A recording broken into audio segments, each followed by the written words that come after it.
7 seconds. Friday, east wind 5 to 10 knots. Seas around 2 feet. Main.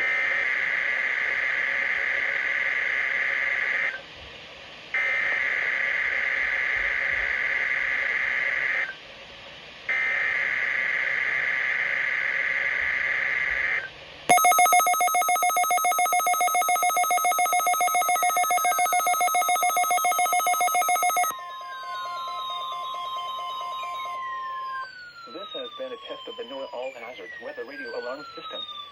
NOAA National Weather Service normally conducts this test every Wednesday between 11:30 a.m. and noon.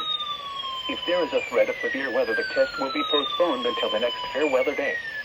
You will be informed between 7 a.m. and 11:30 a.m. each test day if the test will or will not be conducted. This test is conducted to give you the opportunity to ensure that your radio alarm system is in good working order. This has been a test.